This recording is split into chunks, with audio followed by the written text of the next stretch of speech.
So here we have an S20 FE. If you can see right up here at the top corner, this screen is barely functional. We're going to be replacing it. So first thing first, it's been sat on this hot pad for a good long while, come us up to a nice temperature, and you need to go in. You then come in, well, this back has already come off once, but you want to very carefully, go in through that thing, and a little bit of alcohol just to help soften that adhesive, and just very gently walk your way around. I know you can't see it on the camera, but this phone is vibrating constantly, and just gently go. You don't want to, don't want to go too deep. And just, now, these ones, it's not too bad, but you want to be careful around the corners. Definitely use something softer to get in underneath and around these bends, because metal tools have a propensity to damage the back glass, either tearing the paint, or if it's glass, you can break it very easily. And just go all the way around the entire phone, and it should come off with no issue. And just set that to the aside. Oh, I need a SIM popper. Want to eject the SIM tray, always nice and early. Sometimes this is a necessary step, sometimes it's not, but always good to do it anyways. Then screws. Nothing special, nothing fancy. Always good to try and keep them in the same orientation on your mag pad as they come out of the phone. On this particular device, every screw is the same size on this level, but not all phones are as merciful. Apple especially loves every different type of screw they can get their hands on.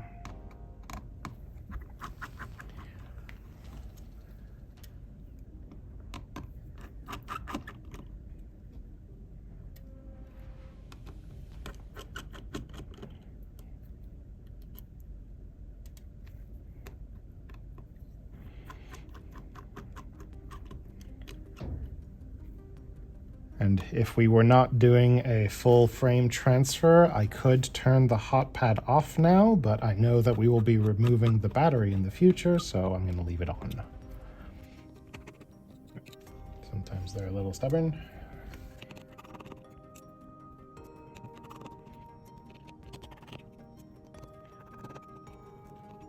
All right, screws out. Next thing, this top shield needs to come off, and it is held in with clips. They're not terribly strong, but there's a lot of sensitive components underneath them, so you want to be careful as you go around and try and disengage them. And sometimes they're stubborn. This guy right here. Come on. Don't be like that. There we go. Over on this side, and it pops free. All right. Pop the battery, pop the charging pad, and then we can come down and take this guy out. Always do the battery first. You don't want to cause any electrical problems more than there already might be.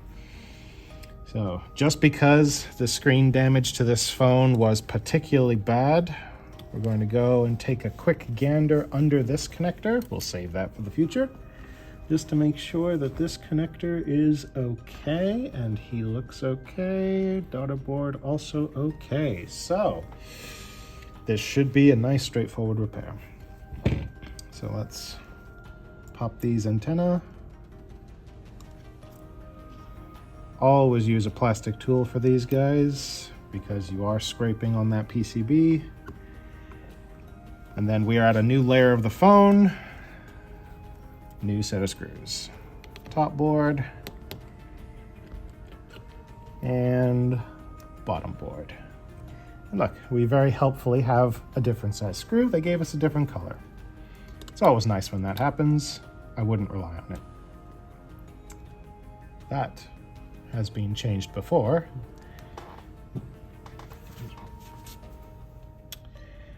So, all right, so someone has been in this phone before. This little top camera here is supposed to have a little bit of adhesive holding it in place. That is currently missing.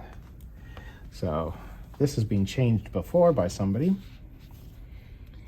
And we should be able to lift this motherboard clean free without any problems. We don't need to move these or remove these cameras in this particular case. That can go off to the side nice and happy. Also going to pull out the daughter board, disconnect LCD flex. This is the thumb sensor, always good to have that as well. This guy sometimes can be stuck down. You want to make sure those cables stay out of the way, and we can get him with these antennas all in one go. Okay, we'll check our new screen. We do have this little sideboard. We do not have the vibrate motor. We do not have the thumb sensor, so we're going to have to move those over. And we do have the top adhesive, so we don't need to replace that. Thank goodness. This guy usually is also stuck down. A little bit of alcohol and a generous amount of heat, and he just pops clean out. And same with the vibrate motor. He's a little loose, but not loose enough. A little bit of alcohol, and he just boinks right out. All right. As for the battery, there is a lot of adhesive, so no small amount of alcohol. This is why we left it on the hot pad. Go around all the sides.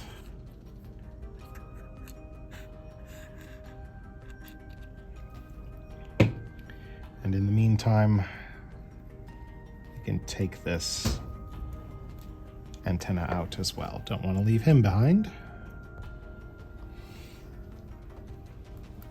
Alrighty, and while that sits and does its magic work, we can start trying to reassemble this guy. So, first things first, I personally like to put the daughter board in first. That is a lie. I personally like to put the vibrate motor in first. And unfortunately, that adhesive is no longer any good. It's not going to hold, so I'm gonna need to go get some adhesive to replace it with. Be right back. Ready, and with the magic of editing, we are back. We just need a itty bitty little piece just to hold it in place.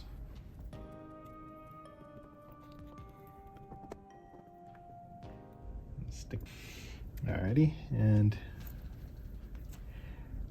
stick him down, and he's still a little wobbly in there, but that's that tape. All right, it's been a little bit. Let's come back to our battery friend. Is he ready to come out? Not quite. Almost, but use some more booze. And we continue going. Always want to slot the charge port in first, otherwise you're going to have a heck of a time. And then these two little clips right here, slot in. Yep. All right, after that slight interruption, battery pops out with no harm, no foul. And we are now done with the hot pad. This guy can go into the box of salvage. We have no further need of him. This guy, we need our fingerprint sensor.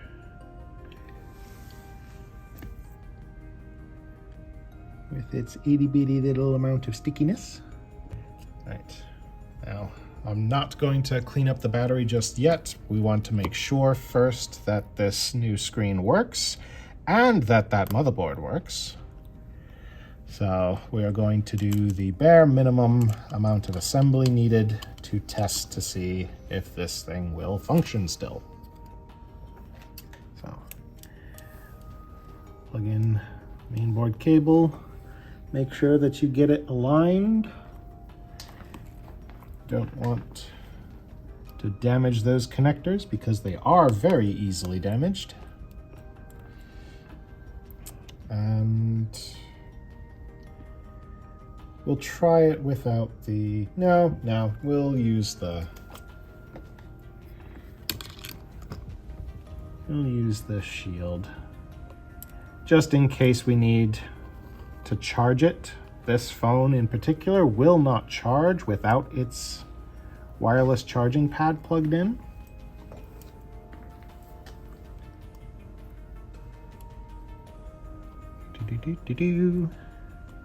Run those antennas. Ooh, she's still a little hot. Don't forget this one guy that we pulled from over there. Oh, wait, I think I have him the wrong way around. Not that it matters particularly on this one. Nope, I did have it the right way around.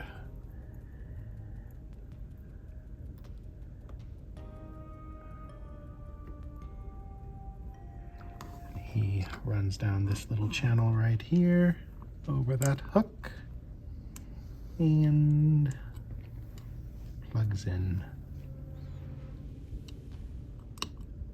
Oop, like so. Spicy. Alrighty. Snap this in and plug in wireless pad, plug in battery. Battery should always be the last thing you plug in. And because there are no screws, I need to put a little bit of pressure here to make sure that the motherboard makes contact with the power button. And we push the power button and hope that we get image. And would you look at that? Beautiful. I'm going to set this down because it is still very hot. Alrighty, we're just making sure that the screen touches everywhere. It does. Perfect. So this screen is functional, this motherboard is functional. We're good for full assembly. Alrighty, to test and make sure that this is functioning properly, we'll go *#0*#. This brings you into an Android troubleshooting menu. We're going to go touch and make sure that everything, well, if my finger is particularly straight, everything touches. Well, the screen works fine, my finger doesn't, but we're good. We can now go for full assembly. We've got to take this back off so we can put these screws in and so we can re-adhere that battery. Daughter board, all we need is a little black screw and the motherboard needs, actually, this is why you're careful. Motherboard needs some stickers removed. We need to pull these guys out. And this one. Those normally aren't too terribly important, but they do support this camera assembly. So always best to make sure that they are anchored properly. Can re-plug in the selfie camera. Make sure he's sat down nice and snug in his, and then we can throw in that final screw. And this is what keeps that motherboard pressed up against that power button. Alrighty, now we gotta pop this battery back out. We'll just get this cable out of here for safety's sake.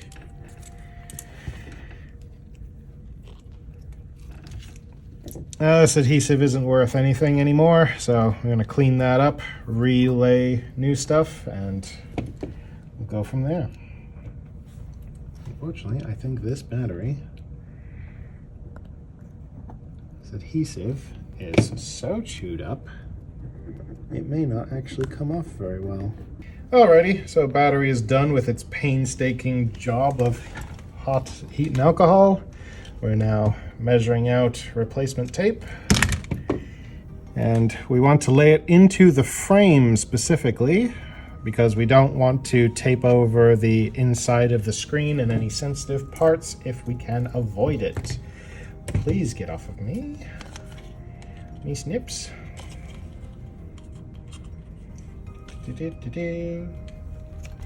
And I am just roughly eyeballing it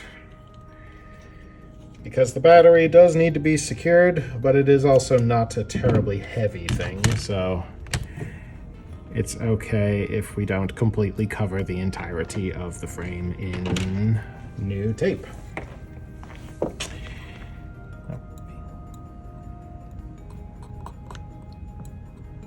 Just try and get the actual double-sided cover of the tape off. You can try and use your fingers, but my fingers are not dainty enough for this, so tweezers it is. And my preference is to plug in the battery so you make sure that you have everything aligned. Well, if I can get the battery aligned. There, and then lay her down, press her in. All is nice and snug, and then we don't want the battery plugged in after all, so we unplug that, put her the rest of the way together. Make sure that these antennas are behaving themselves, which they rarely want to do. You need to stay in your channels, little guys, please and thank you. Screw, main board flex cable. And then post shield back in. This, you could take this little strip of adhesive off if you want. I do not need to, but if it makes you more comfortable to have them separate, that is perfectly valid. And then everything is snug and attached. Snap back in those clips. And now we're back to the wall of screws. Back to whence they came.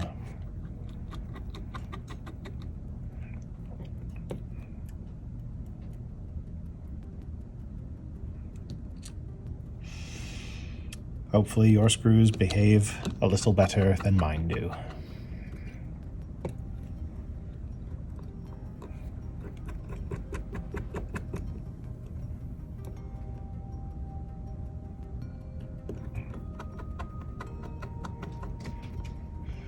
And always be diligent. If it doesn't feel like it fits, it probably won't sit. So don't over tighten your screws, because if you go too deep, you can crack the LCD on the underside. Alrighty. Sorry about that.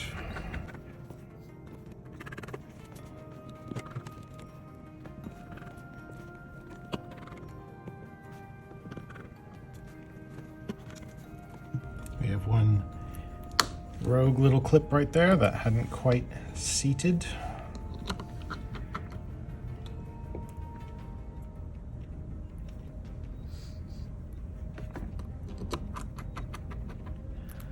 Alrighty.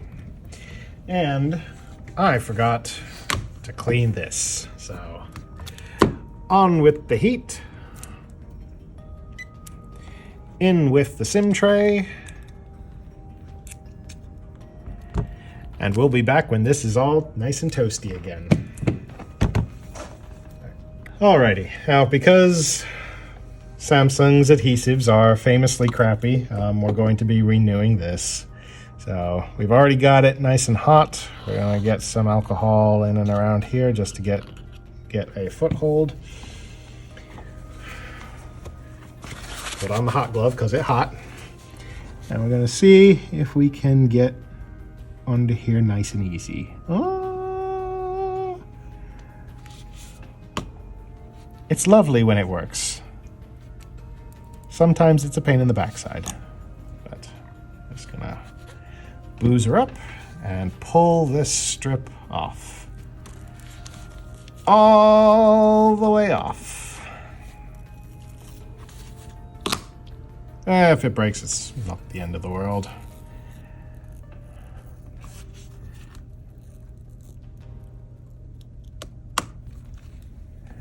Wonderful when it goes first try. No, garbage. Okay, I'm gonna clean this little bit off as well. You want a nice flat surface. Yeah, definitely be careful. You can very easily scratch the paint on the inside of this, both on the plastic and in the glass versions. So plastic is better, but if you're careful, you can get away with it. Now, we've got this cleaned and ready. We don't need heat anymore. We do, however, need the adhesive that I put back again. One sec. Yep, we just want to make sure that the tape gets laid on the frame. You could certainly try sticking it to the back glass, but that is a headache waiting to happen. It's much easier to make sure that the tape is all properly aligned on the frame itself, and that way you don't end up sticking it to anything delicate or sensitive. It's okay to have these overhangs. We're going to trim them up later. Oops, a daisy. Let's not kick the camera. And snip.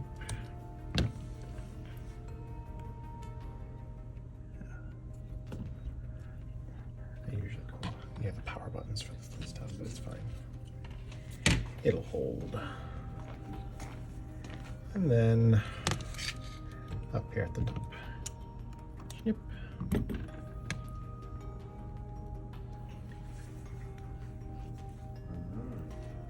Alrighty. You get your very sharpest knife. Oh, and I keep kicking the camera. And you very carefully want to trim up the adhesive so you don't have any overlaps, and you don't want it to be sticking out of the frame, because otherwise, in either case, the back glass is not going to sit flush. And then you have all sorts of problems down the line. Let me just trim up the final bits.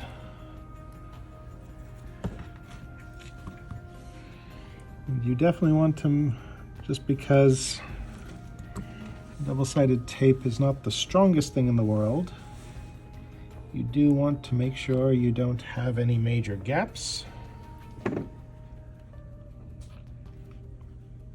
at the same time. So keeping everything nice and flush to one another is important. At least it is until you go and roll it up under your finger.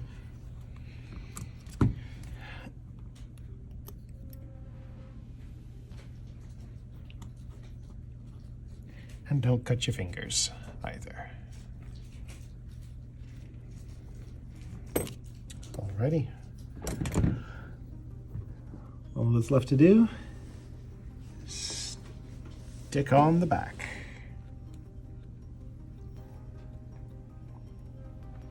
Get your double-sided tape out of the way. Yep.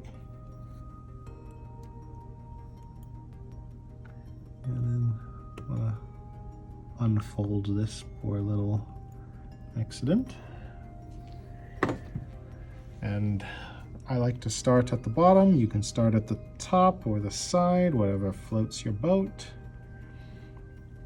And just make sure that everything lines up properly and has nice flush seam all the way around.